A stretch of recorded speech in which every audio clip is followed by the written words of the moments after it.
11 अक्टूबर यानी कल जम्मू कश्मीर के पुंछ में एक सर्च ऑपरेशन के दौरान आतंकवादियों ने छिपकर सेना के जवानों पर हमला कर दिया और अंधेरे का फायदा उठाकर वो वहां से भाग गए। इस हमले में 5 जवान शहीद हो गए हैं और इस इलाके में ये अब तक की सबसे बड़ी मुठभेड़ है।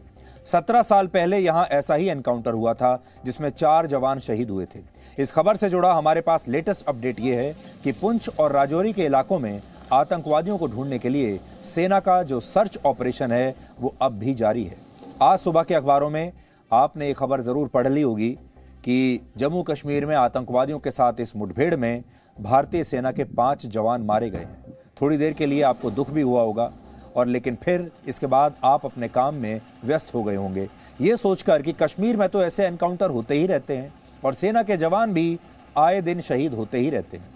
लेकिन आज हम आपको बताएंगे कि हर जवान के पीछे बलिदान और शहादत की एक दर्द भरी कहानी होती है। ये सिर्फ अखबारों की या मीडिया की हेडलाइन नहीं है, ये वो दर्द है जिसे सिर्फ उसका परिवार समझ सकता है। जब हमारे इन शहीदों पर कोई फिल्म बनती है तो देश के लोग टिकट खरीदकर उसे देखने जाते हैं और उस शहीद की भूमिका निभाने वाले एक्टर को ही असली हीरो समझ लेते हैं और फिर उसके फैन बन जाते हैं। लेकिन आज हम आपको असली शहीदों की असली कहानी सुनाएंगे और फिर आप खुद तय कीजिएगा कि अपने जीवन का हीरो आप किसे मानते हैं। देश पर जान कुर्बान करने वाले इन शहीदों में सिपाही गज्जन सिंह भी थे, जिनका परिवार पंजाब के रूपनगर जिले में रहता है। शहीद गज्जन सिंह की शादी फरवरी महीने में ही हुई थी। इसी साल फरवरी के महीने में 8 अक्टूबर को उन्होंने अपने घर पर अपनी मां और पत्नी से बात की थी और उनके आखिरी शब्द थे, यहां सब कुछ ठीक है, आप लोग घबराओ मत। आप तो जानते हैं कि हर सैनिक का परिवार हमेशा आशंकाओं से घिरा रहता है, घबराया ही रहता है और हर शहीद के परिवार को पहले से न जाने क्यों ये आशंका बनी रहती है कि उनके बेटे के साथ, उनके पति के साथ, उनके भाई के साथ कभी भी ऐसा हो सकता है। लेकिन जब ये बातचीत हुई 8 अक्टूबर को फोन पर, इसके 3 दिन बाद ही 11 अक्टूबर को वो देश के लिए शहीद हो गए। सिपाही गज्जन सिंह इसी महीने की 26 तारीख को 29 वर्ष के होने वाले थे। इस महीने की 26 तारीख को उनका जन्मदिन है। उन्होंने अपनी पत्नी से यह वादा किया था कि वो शादी के बाद अपना पहला जन्मदिन घर पर उनके साथ ही मनाएंगे, लेकिन अब वो ये वादा तोड़कर हमेशा के लिए जा चुके हैं। उनकी शहादत से परिवार तो सदमे में है, लेकिन उनकी मां और पत्नी को उन पर आज भी सबसे ज्यादा गर्व है। सोचिए, शहीदों के परिवार आखिर किस मिट्टी के बने होते हैं कि जिस माता पिता ने अपना बेटा खो दिया, जिस महिला ने अपना पति और जिस बहन ने अपना भाई खो दिया, वो आज ये कह रहे हैं कि उन्हें उनकी शहादत पर गर्व है, उन्हें कोई अफसोस नहीं है। इसके बाद आपकी मुलाकात कराते हैं, परिचय कराते हैं सिपाही सरज सिंह से। उनकी कहानी भी आज आपको सोचने पर मजबूर कर देगी। वो सिर्फ 25 साल के थे और 2 साल पहले ही 2019 में उनकी शादी हुई थी। मुठभेड़ से कुछ घंटे पहले 10 अक्टूबर की रात को उन्होंने अपनी पत्नी से फोन पर बात की थी और कहा था कि मैं दिवाली पर इस बार जरूर घर आऊंगा, लेकिन अभी मैं सोने जा रहा हूं। ये कहते हुए उन्होंने फोन रख दिया क्योंकि सोने का समय हो रहा था, लेकिन वो अपनी नींद भी पूरी नहीं कर पाए थे और उन्हें आतंकवादियों की तलाश में एक सर्च ऑपरेशन पर बीच में ही निकलना पड़ा। परिवार ने इस बात की कल्पना भी नहीं की थी कि इस पल के बाद वो एक ऐसी नींद में सो जाएंगे कि फिर कभी लौटकर ही नहीं आएंगे। सरज सिंह उत्तर प्रदेश के शाहजहांपुर के रहने वाले थे और 3 भाइयों में सबसे छोटे थे। उनके दोनों बड़े भाई आज भी सेना में काम करते हैं और कश्मीर में ही उन दोनों की पोस्टिंग है। 40 साल के शहीद जवान नायब सूबेदार जसविंदर सिंह पंजाब के कपूरथला में रहते हैं। वो पिछले 20 वर्षों से भारतीय सेना में अपनी सेवाएं दे रहे थे और उन्हें वर्ष 2006 में कश्मीर में 3 आतंकवादियों को मार गिराने के लिए सेना मेडल से भी सम्मानित किया गया था। बहुत बहादुर सिपाही थे। इसी साल मई में उनके पिता का देहांत हुआ था, जिसके बाद वो घर आए थे। इस एनकाउंटर से एक रात पहले उन्होंने अपनी पत्नी से कहा था कि वो अगले महीने अपने स्वर्गीय पिता की अंतिम क्रिया से जुड़ी सारी रस्में पूरी करने के लिए घर जरूर आएंगे। लेकिन दुर्भाग्य देखिए कि अब परिवार उनके अंतिम संस्कार की तैयारी कर रहा है। उनके पिता हरभजन सिंह सेना में कप्तान की पोस्ट से रिटायर हुए थे और बड़े भाई भी सेना में उनके रह चुके हैं। शहीद जवानों में पंजाब के गुरदासपुर के रहने वाले मनदीप सिंह भी शामिल हैं, जिनकी उम्र 30 साल थी। लेकिन 16 अक्टूबर को अपने जन्मदिन से ठीक एक हफ्ते पहले वो शहीद हो गए। उन्होंने सितंबर 2011 में भारतीय सेना ज्वाइन की थी और 1 महीने पहले ही उनका एक बेटा हुआ था। तब वो ज्यादा दिन के लिए छुट्टी लेकर घर नहीं आ सके, लेकिन उन्होंने अपनी पत्नी से ये वादा किया था कि जल्द ही दोबारा घर आएंगे और फिर अपने बच्चे से भी मिलेंगे।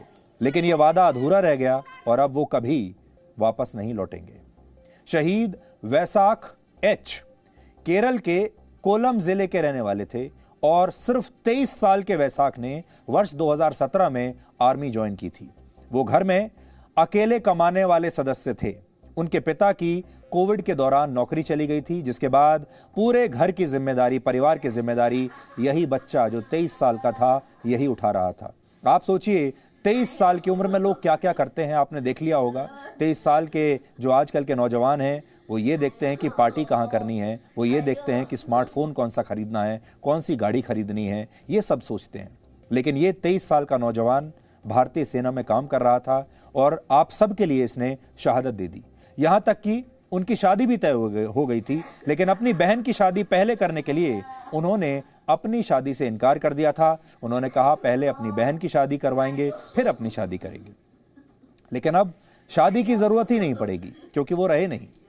वैसे हमारे देश के लोगों की शहादत के प्रति जो याददाश्त है बड़ी कमजोर होती है। उन्हें फिल्मों की कहानियां तो याद रहती हैं। यही फिल्में जो शहादत पर बनती हैं, शहीदों पर बनती हैं, उन फिल्मों के किरदार हमारे देश के लोगों को याद रहते हैं।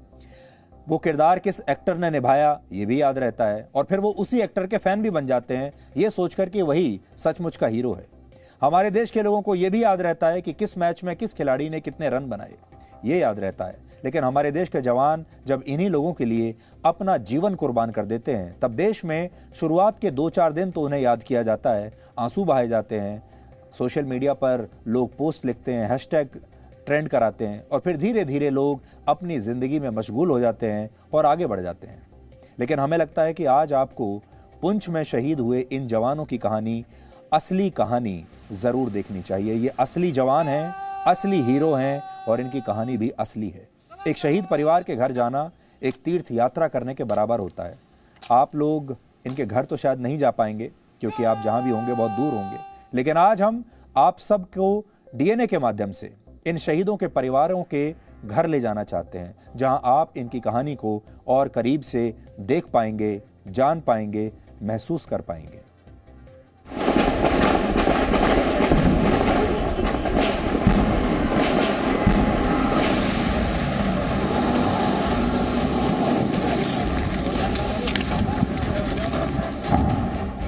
ऑडियो कांटेक्ट जो है ग्रुप के साथ हुआ है।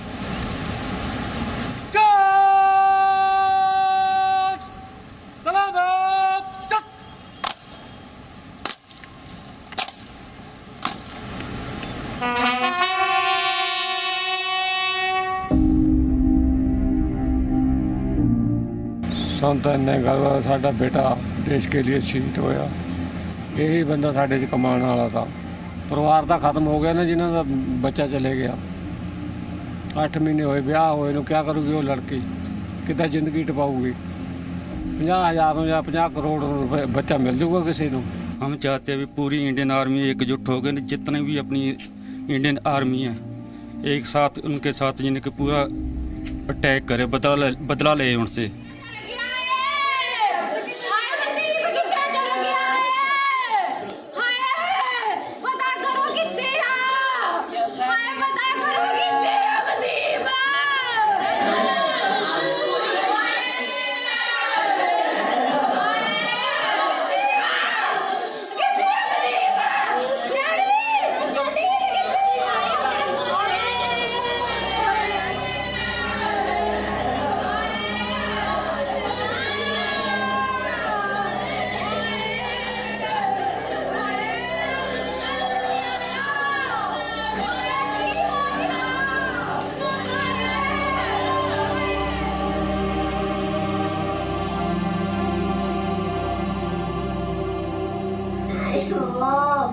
Ayo.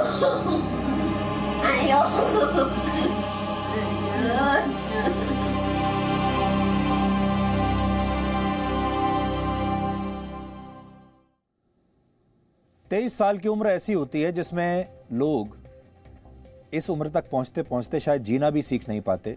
और सोचिए 23 साल का वो जवान जो देश के लिए अपनी शहादत देते।